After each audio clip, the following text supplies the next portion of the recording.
Blood pressure check करने के लिए सबसे पहले पेशेंट को कंफर्टेबली बिठाना है। उसका ये जो हमने बांधा है कफ और ये सब उसके हार्ट के लेवल पे होना चाहिए, ये हमें ध्यान रखना है।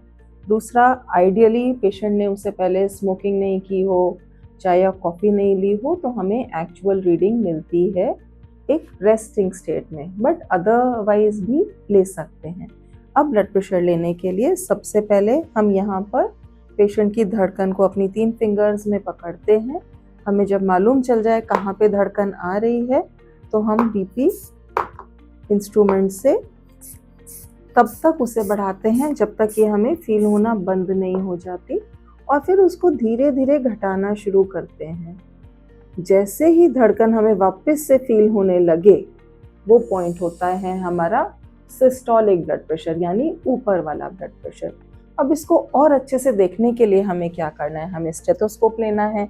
आप ट्रेंड हो सकते हैं इस चीज़ के लिए, ऐसा नहीं है कि सिर्फ डॉक्टर्स ही समझते हैं। और हमें उसको यहाँ रखना है, यहाँ पे जो बड़ी आर्टरी होती है वो भी हमें फील हो जाती है।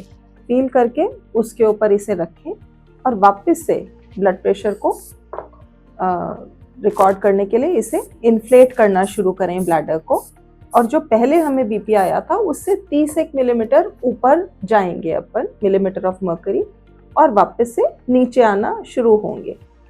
अब देखिए, ये हमें जैसे ही धड़कन सुनी वो है सिस्टोलिक, और वही धड़कन जब सुनना बंद हो गई तो वो है डायस्टोलिक ब्लड प्रेशर, यानी कि नीचे वाला। तो जब हम स्टेथोस्कोप से ब्लड प्रेशर देखते हैं तो हमें 2 रेंज मालूम चलती हैं, ऊपर वाले ब्लड प्रेशर की और नीचे वाले ब्लड प्रेशर की। और जब हम हाथ से देखते हैं तो हमें केवल सिस्टोलिक ब्लड प्रेशर मालूम चलता है।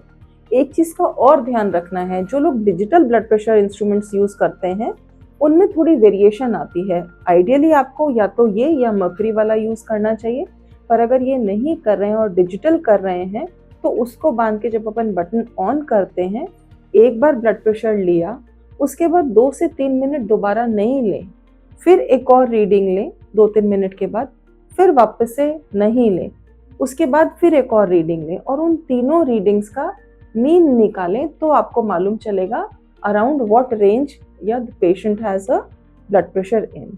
तो उसमें एवरेज निकालना ज़रूरी होता है, पर अगर हम एक के बाद एक तुरंत से 3 रीडिंग्स लेते हैं तो वो फॉल्स हाई हो जाती हैं। तो हमेशा बीच में गैप देंगे, और ये इंस्ट्रूमेंट ज़्यादा ऑथेंटिक होते हैं। कोशिश करें हम एयर मैनोमीटर या मर्क्यूरी मैनोमीटर से ब्लड प्रेशर नापें।